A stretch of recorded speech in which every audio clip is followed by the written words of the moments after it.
We live today in pretty great situation, right? We're living longer than ever before. Most of the world's suffering has been eliminated, and most people can live peaceful, relatively happy lives. And yet, as I'm sure we're all aware, greenhouse gases are going through the roof, higher and higher. There was a movement about 10 years ago called a charity called 350 that was trying to keep greenhouse gases at 350 parts per billion, and they've gone way beyond that. As a result, climate change is rampant and global temperatures are going up and up and up and up. And rather than electing leaders that can do something about it, we turn to populist leaders that blame immigration, for the most part. Anyone here from France? No one from France? No. Of course, we have a real attendant from France. Anyone here from Germany? Yeah. You know, of course, the AfD. Die Alternative für Deutschland ist in die Bundestagsfraktion eingetreten und hat so gut wie alle Stimmen der SPD abgenommen, nicht wahr? Yeah, the AfD, anti-immigration party in Germany. And of course, we have Nigel Farage in the UK. Anyone here from the UK? Yeah. John Oliver did a spoof of him and put him on the cover of that magazine. That was funny. And of course, anyone here from the US of A? Trump knows no introduction. Needs no introduction. And the guy in the top middle is Geert Wilders of Holland, who has a similar Trump's man in Holland, he calls himself. So anyway, and that life expectation I talked about, that's going up and up? Not anymore. Life expectation for the past 5 years or so has been going down every year in the USA. Why? Well, diet high in meat and sugar, drug overdoses, opioid addiction, alcoholism, and suicide. Even though medicine makes people live longer, it can't keep up with people destroying themselves. So you might ask yourself, why is the world going backwards like this? Who's to blame? What's the cause? What can we do about it? And I think a lot of it has to do with our narrative, the stories, the overwhelming, overall story and idea of what, why we think we're here and what we're doing with our lives and what we're doing as a species. And if we get that wrong, then our actions are out of line with our beliefs, and something called cognitive dissonance occurs, where you believe one thing, but do another, and it kind of tears you apart. You feel like you're living a double life. I don't know if anyone here feels like they're living a double life. It's quite common. You feel like you don't belong, and why am I doing what I'm doing? At the same time, everyone else is doing what I'm doing, so it seems to be right, and that's what everyone tells me I'm supposed to do, but I really don't think I should do this. So you're torn apart, and someone comes and offers you a comforting lie. Oh yeah, it's the immigrants. Yes, right on. That will solve my problem. Easy solution. So let's dive deep and go to the root of the problem and see what the overall narrative is that we're being fed by our leaders academically. So, three very different perspectives on this topic. On one side, we have Stephen Hawking, of the title of the talk, who represents science and rationality.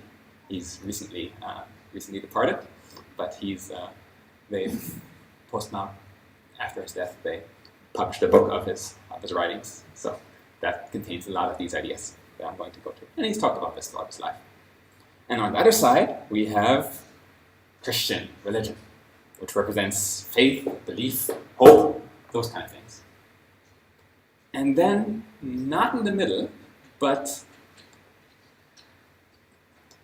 a completely different perspective altogether, we have this thing that we're teaching here, yoga science, or Krishna consciousness, as it's also known. that is neither reductionist science and it's not religion. It is something entirely different.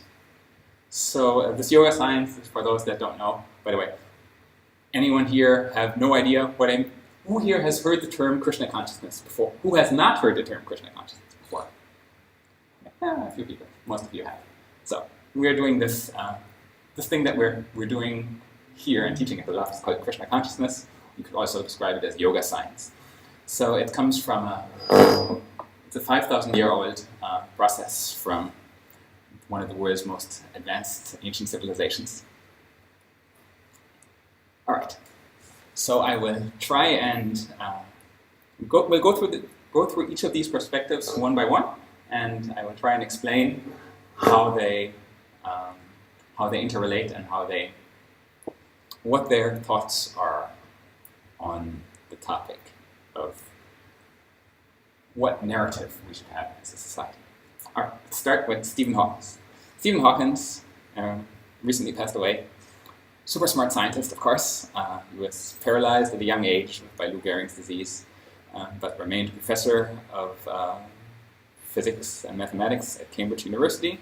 Discovered most prominently Hawking radiation from black holes. That's what he's most known for, and his popular science books. He's very much captured the imagination of the brilliant mind trapped in this disabled body, and people like him and respect him very much. And genuinely, he's a very smart physicist, easily in the top 100 scientists in the world.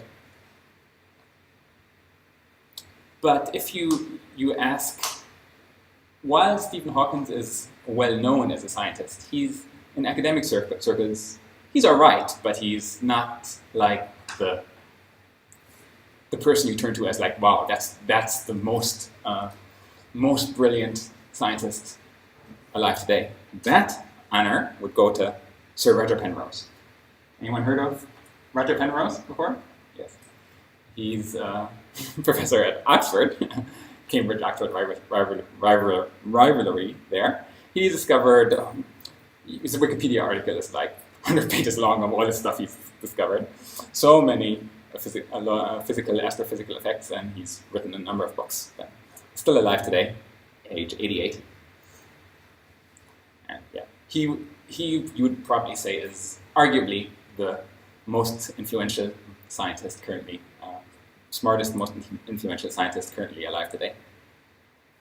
So we'll come back to Penrose, but let's see what Hawkins has explained on numerous occasions. He says, I think the universe was spontaneously created out of nothing according to the laws of science, the basic assumption of scientific determinism. So let's hear him elaborate on this when he was interviewed by Larry King.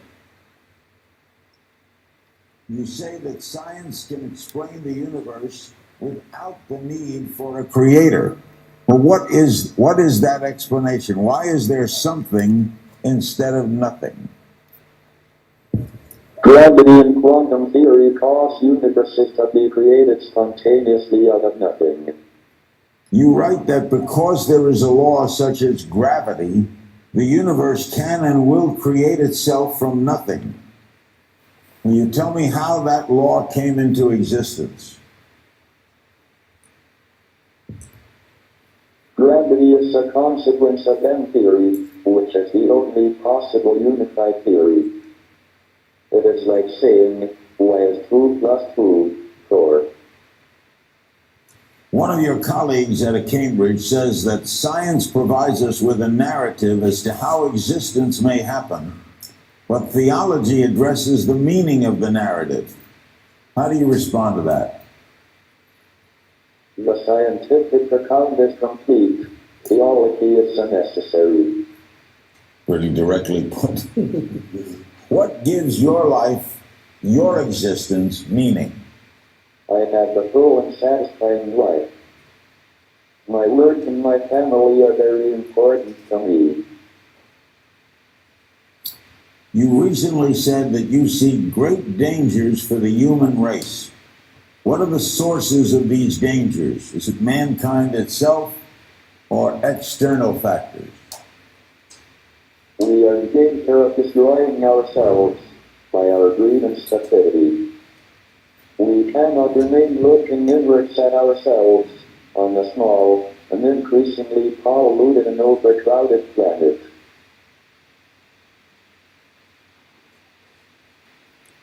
All right, so summarizing that, gravity and quantum mechanics spontaneously created the universe out of nothing. Gravity is a consequence of M theory, which is a unification of string theory. Science is complete, theology is unnecessary, and leads a full and satisfying life, and yet we are in danger of destroying ourselves by greed and stupidity. So sounds convincing, right? He clearly is a very intelligent, was a very intelligent man, and he makes very good points about science. Of course, he's a accomplished scientist, and about the state of the world. And yet, if you look at this a little bit deeper and try and understand these statements, you spot this cognitive dissonance taking place that I talked about. So he says that his work and his family are very important to him, and yet the universe came from nothing for no reason, and we're about to destroy ourselves. Do you see a kind of contradiction there? Why is your work and your family important to you? Seems like it's just like an emotional thing? Everyone can relate, yeah, I like my work, I like my family, of course. But why? Is there some fundamental reason?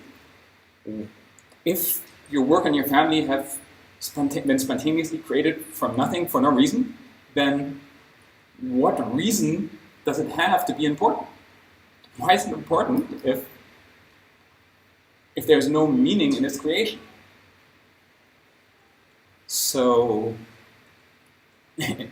I'm quoting another thing that he said that in another talk where he said that we are merely chemical scum living on a mid-sized planet. If your family are chemical scum, as you say yourself, why do you care about it?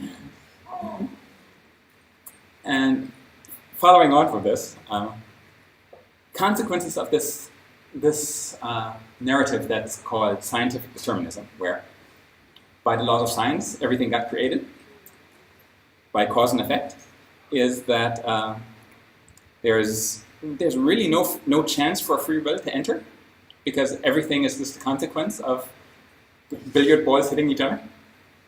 And there's no responsibility. If you have no free will, you have no responsibility, and you can't change yourself, because everything's a consequence. Everything is already predetermined.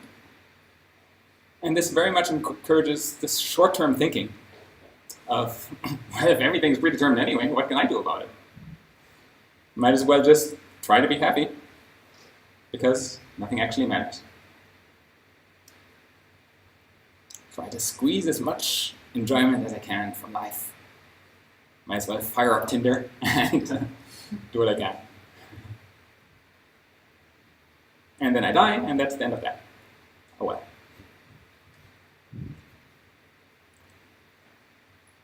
So that's the overwhelming.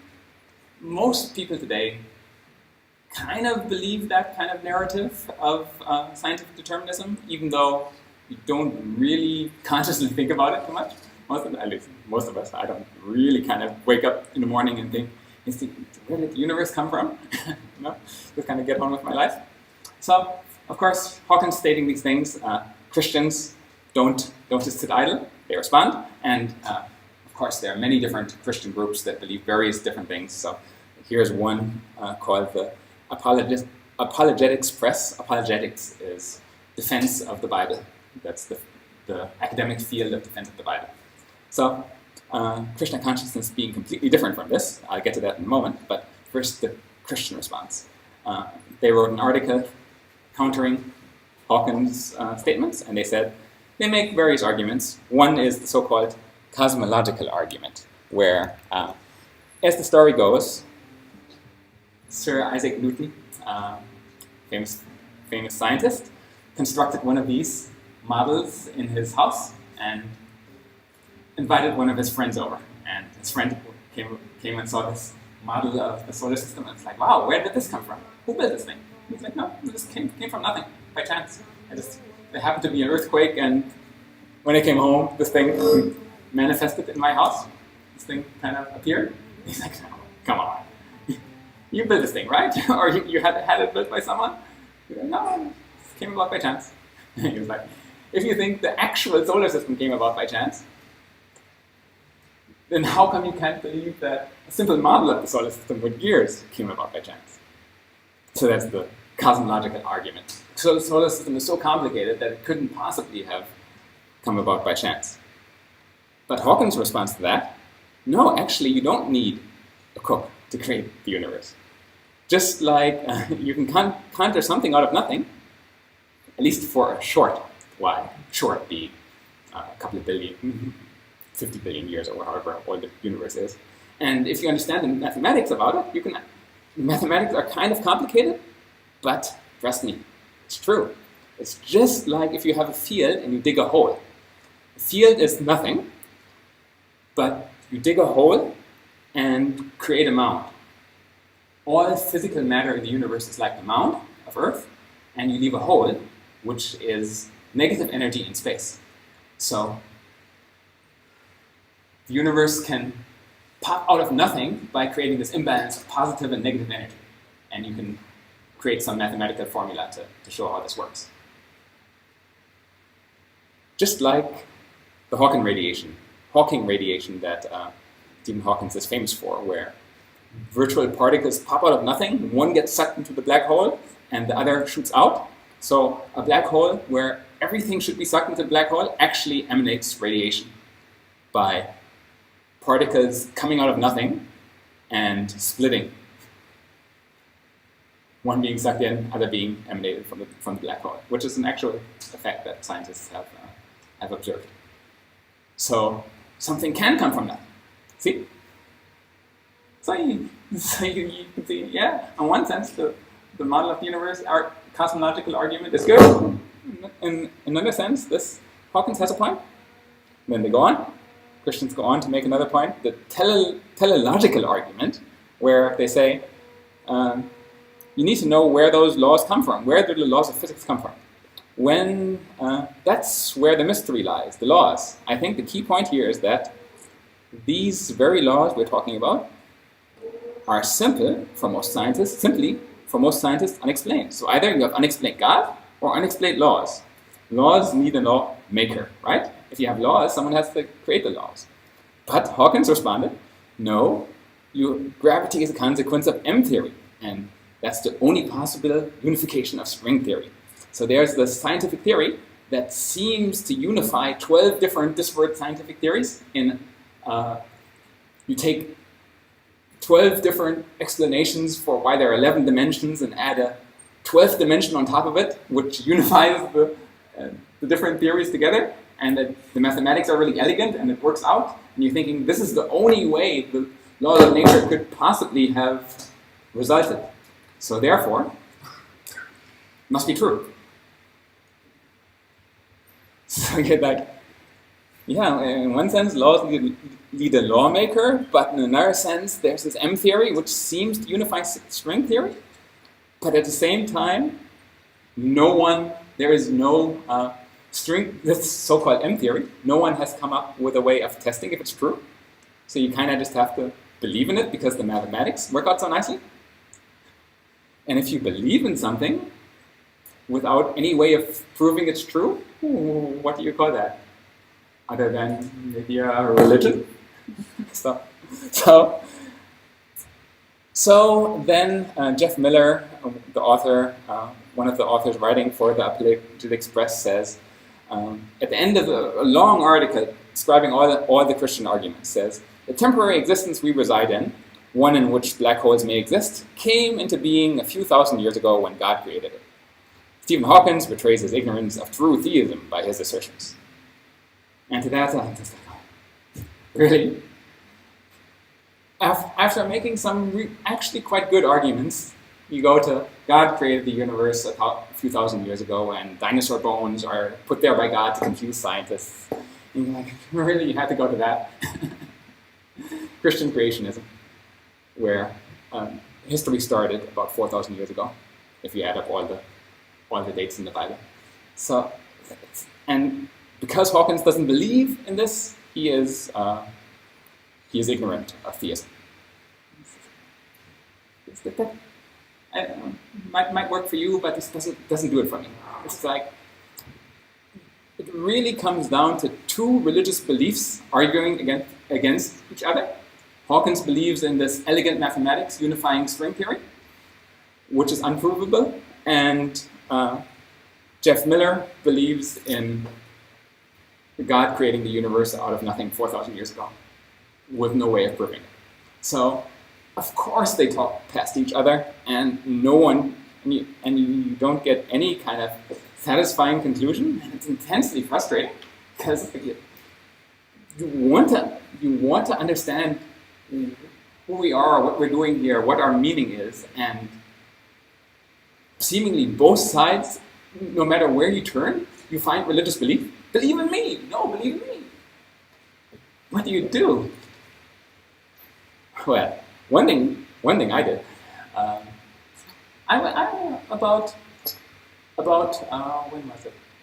18 years ago, when I first came across this Krishna consciousness while studying in university, I stumbled upon the university club about this, and initially I loved the meditation, loved the food, of course, and then gradually, when I kept coming, I learned more and more of this Krishna conscious knowledge, and I was like, wow,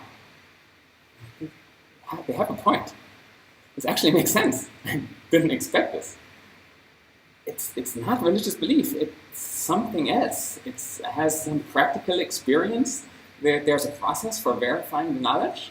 It's something that is unlike anything I've ever heard before. I want to do more of this. And here I am, 18 years later, telling you about it. So let's get into this Krishna consciousness and see what the Krishna conscious perspective is on this topic. First of all, if you turn to the end of Bhagavad-gita, or the main Krishna conscious book, you find the statement, abandon all varieties of religion and just surrender unto me. So basically, follow this process. Do what I say in this process, and forget about religion. Religion is belief. We're not into belief. We're into practical experience. And then, beliefs are in the mind. So, beliefs can change, they're temporary, and ultimately insignificant. I might believe one thing one day, and then I believe something entirely different the next day. When presented with new evidence, or I grow and mature as a person, your beliefs change throughout your life. So, ultimately, beliefs don't really matter. People take beliefs far too seriously. I believe in whatever. I believe in Trump. Yes, I believe he's great. And then you go, oh, he's done that, and that, and that, and that. Oh, no, I don't believe in Trump anymore. A lot of people did. When we got elected, right? 51% of the American population believed in Trump. And now it's like maybe 10% at best. So, beliefs change.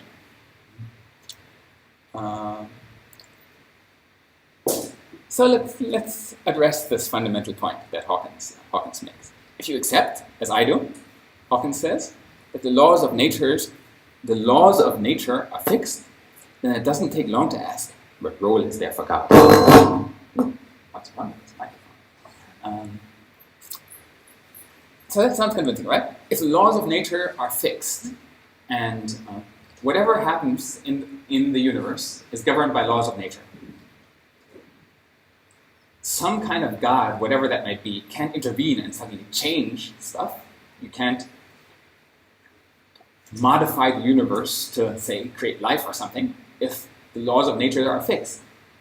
If the laws are actually laws, then someone can intervene to break those laws. Therefore, what role is there for any kind of God figure? So if you ask the Krishna conscious viewpoint on this, is First off, stop talking about God. If you try jumping straight to this supreme God figure, that's premature. You could get there eventually, but start with yourself first. If you start with yourself, then you can. If you first understand yourself, then everything else makes sense.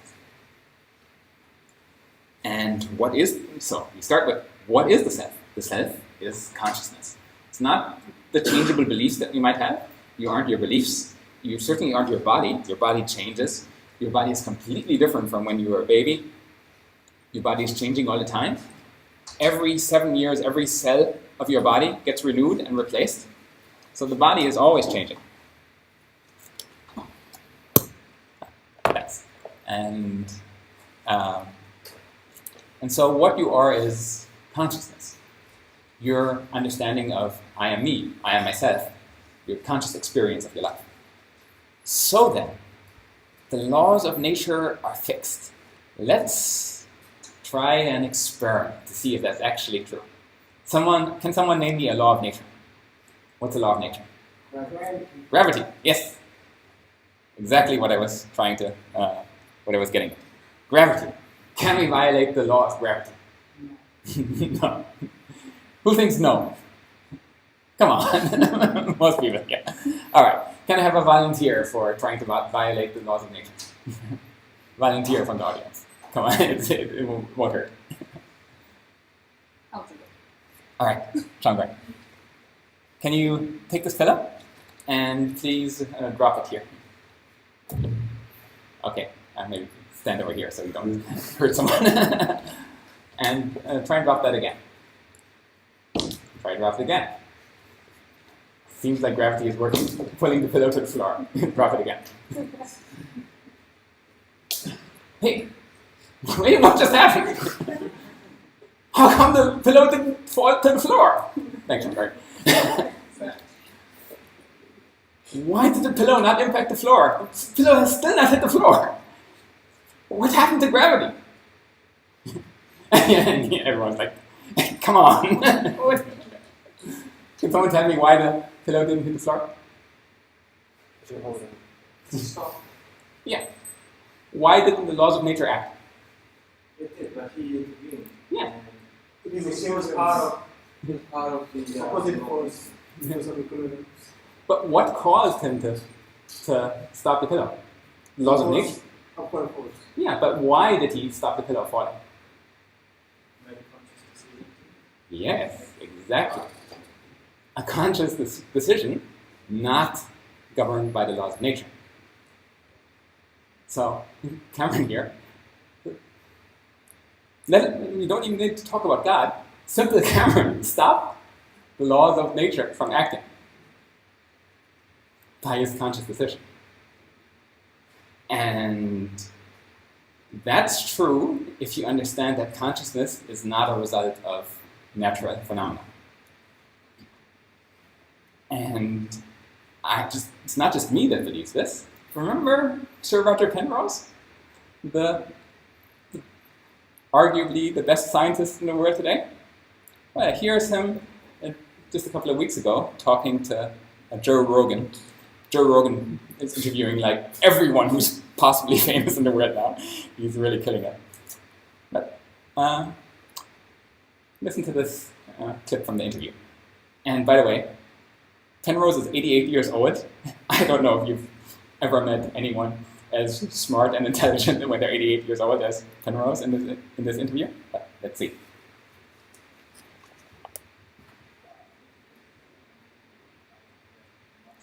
Mm-hmm.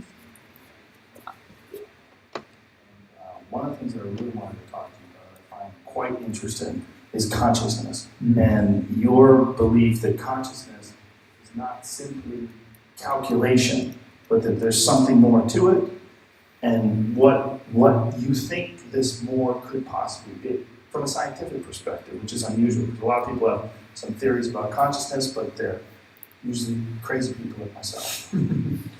And I'd heard about this Gödel's theorem, which seemed to say that there were things in mathematics that you just couldn't prove.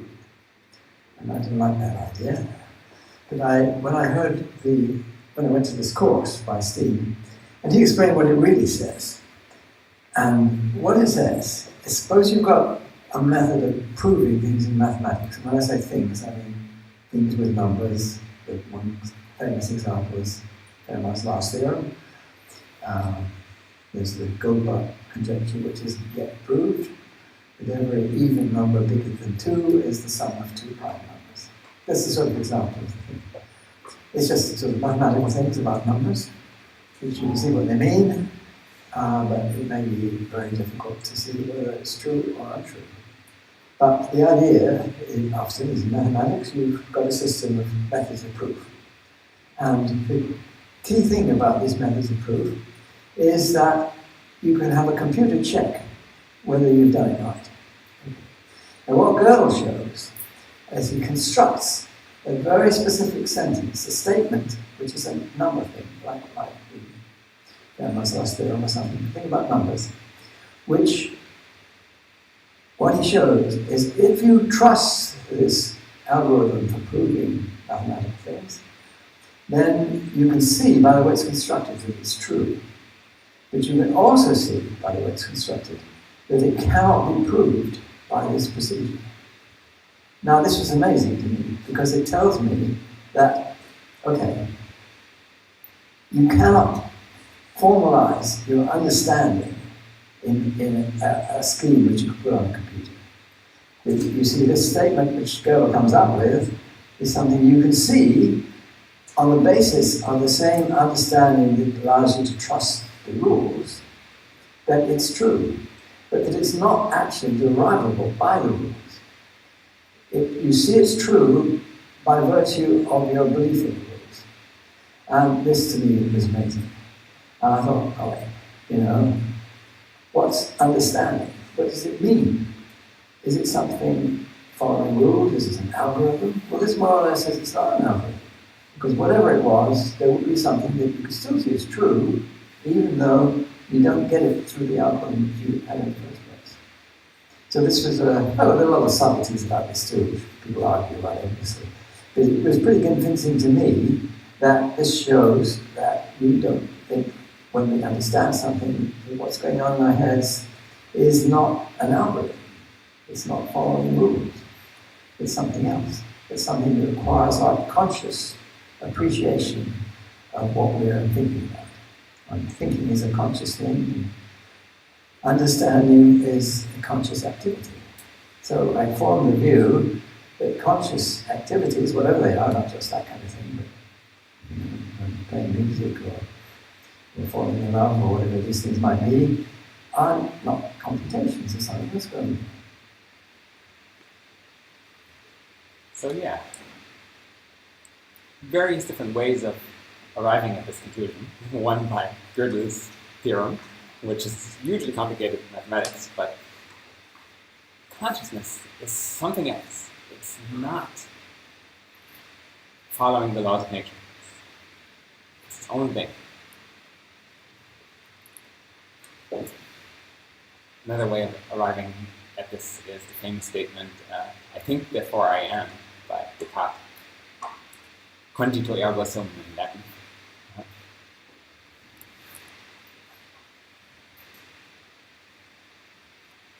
Another way of showing and proving that by the only thing that you can be sure about in the world is your own consciousness. Everything else you can question. You can't question your own questioning of everything. So, therefore, by your being conscious of your own questioning, you know that your consciousness is different. It's a different thing from everything else in the world. And that's roughly Descartes' argument. So let's with having consciousness established as a thing, let's dive into a few other statements of Hawkins and see what Krishna consciousness says in that regard. One thing that Hawkins says, of course, is that science is complete. And you're like, oh, really? Well, science is complete is just like a belief. First of all, how big is the universe? Scientists have no idea. What's dark matter? What's dark energy? 97% of the universe is dark matter and dark energy, and scientists have no idea what it is. what is time? What is space? Again, ask any scientist, what is time? They're like, beats me. Your guess is as good as mine. And if you turn to Krishna consciousness and read like these 5,000-year-old books on the topic, you find some interesting answers to these, which is like, whoa, really? That's different from what I expected, but kind of makes sense, I guess. Yeah. And again, because consciousness is the most important thing, Krishna consciousness, of course, being in the name, is all about taking the perspective of consciousness when trying to answer any of these questions. So, what is time? Well, take a consciousness perspective. In Bhagavad-gita, it explains, Krishna says in Bhagavad-gita, time I am, the great destroyer of worlds, and I have come here to destroy all people. Time is the thing that destroys everything. That is the role of time. That's the meaning of time. And quite famously, Robert Oppenheimer, the scientist who invented the first nuclear bomb, he quoted that verse from Bhagavad-gita when he saw the first test in the Arizona desert and saw the mushroom cloud. He was like, time I am, the destroyer of worlds. That's the first thing he said. Of course, he was a student of this knowledge. And what is space? Okay, look at space from Bhagavad-gita, where it says in Sanskrit, pranava sava vedeshu saptake prasamnusu. I am the syllable Om in Vedic mantra. I am electromagnetism in space and ability in people. From syllable Om in the Vedic, or it's the ancient 5,000-year-old knowledge, the Vedas, the syllable Om, everyone's heard of Om, and from this Om comes electromagnetism, which is the means of transferring information in the universe, in space, and ability in people, and elaborating on that. So, by the way, who here has read Bhagavad-gita? A few people? And if you if you finish Bhagavad-gita, you follow on to this giant series of books called Srimad Bhagavatam, that take the topics of Bhagavad-gita and elaborate on them in much more detail. So if you turn to Bhagavatam to explain this in more detail, you get Lord Kapila, the son of Devahuti, said, when egoism and ignorance is agitated by the energy of Krishna, the subtle element of sound, manifested as electromagnetism, is manifested, and from sound comes space and a sense of hearing. So everything starts with consciousness. Consciousness, when egoistic, turns to ignorance, which creates sound as a way of transmitting knowledge in the universe. And because knowledge can't be transmitted without a medium for that knowledge to be transmitted in, you need space.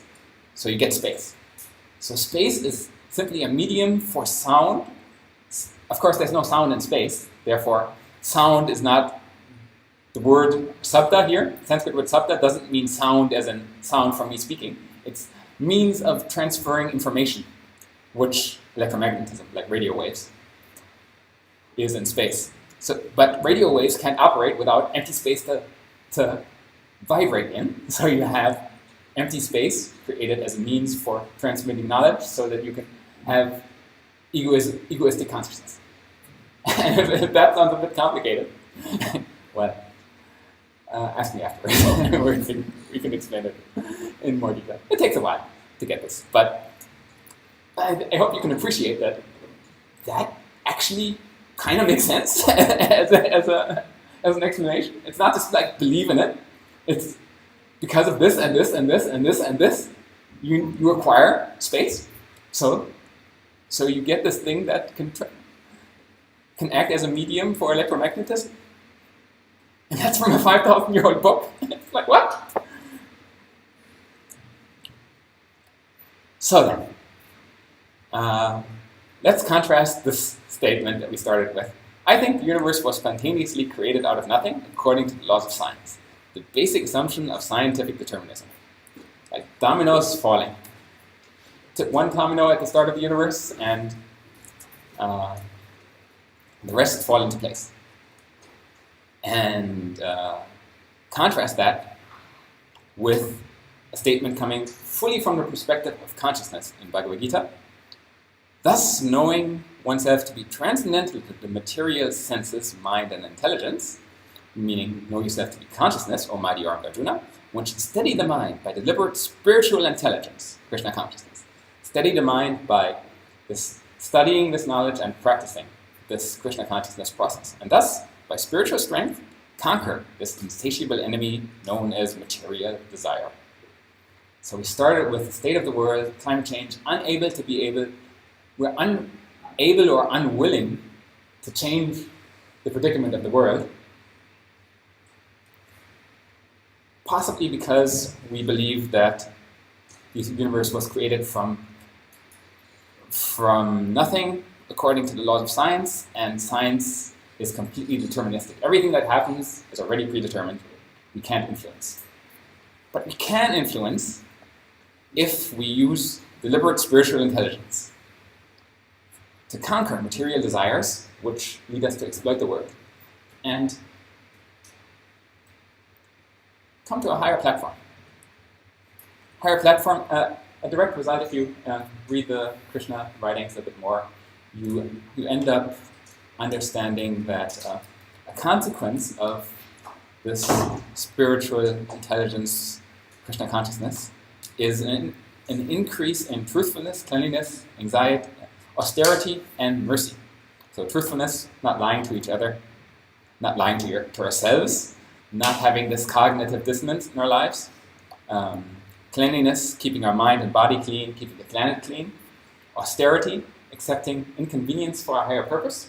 So yes, it might be a little bit inconvenient to not pollute the world, but there's a higher purpose.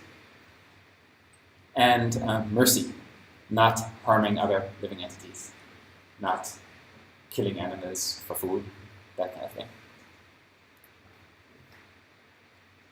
So, in summary, scientific determinism versus Krishna consciousness. Krishna consciousness explains that we are conscious beings, not deterministic machines. Consciousness is something fundamentally different from everything else in the universe. And we have free will in this consciousness. We can make decisions. We can change our mind, we can change our body, we can change the planet. And we can solve all of life's problems. Because our future really depends on it. And spiritual practice begins with meditation and study of this knowledge. Finally, if more people adopted this, the world would be a very different place. So another solution to climate change, we could stop eating animals. And it can be done today. It doesn't have to take 20 years, and it certainly doesn't have to take $18 trillion because it costs nothing. Quietly and unmistakably, the most powerful thing that someone can do for the environment. No other lifestyle choice has a farther-reaching and more profoundly positive impact on the planet and all life on Earth than choosing to stop consuming animals and live a vegan lifestyle. You realize 75% of Americans consider themselves to be environmentalists? You don't think we couldn't solve this problem in a heartbeat? I'll tell you what, all we would need is for the environmentalists to live what they profess, and we'd be on a new course in the world. Any questions?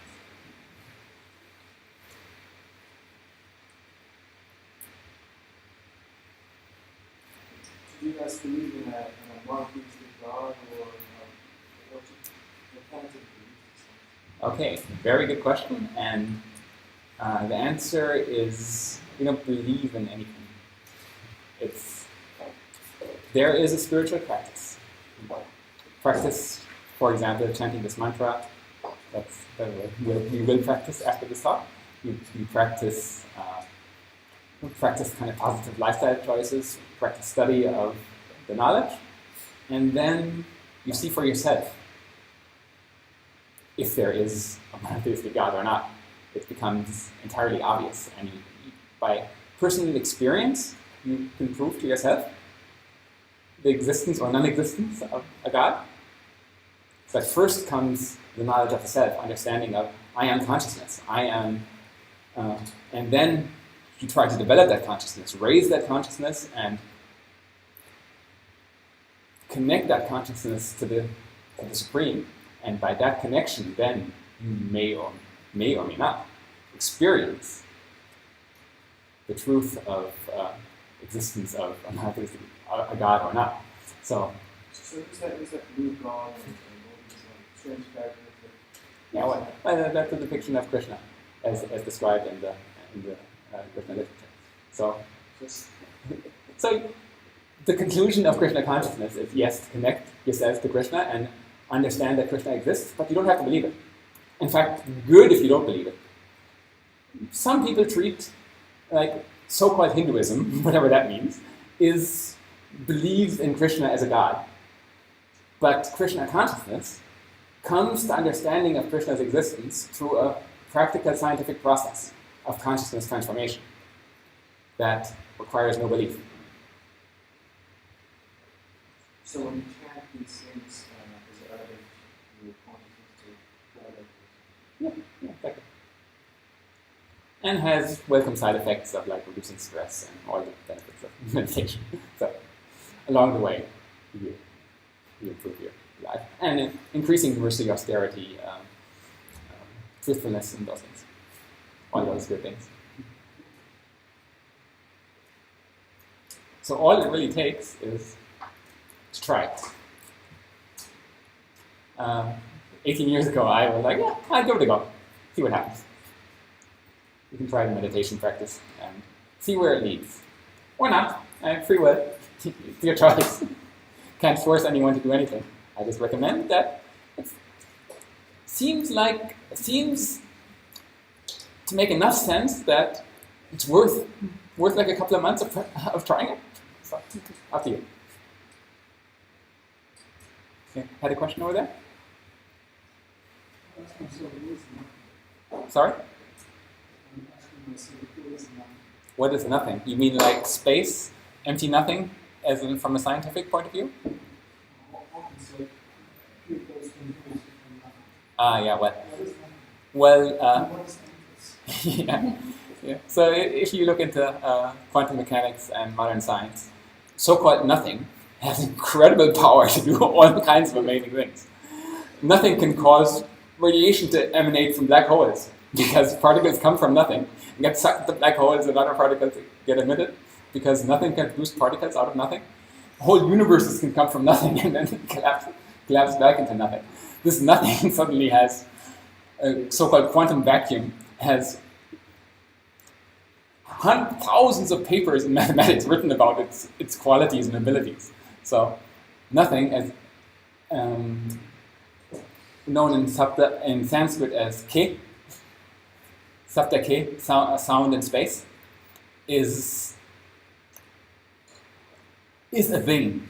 This thing that we call space, we call nothing, is actually a thing which has so many qualities. Just because we can't see it and can't touch it and seem is empty to us doesn't mean it doesn't exist. Nothing, so-called nothing, is quite a bit.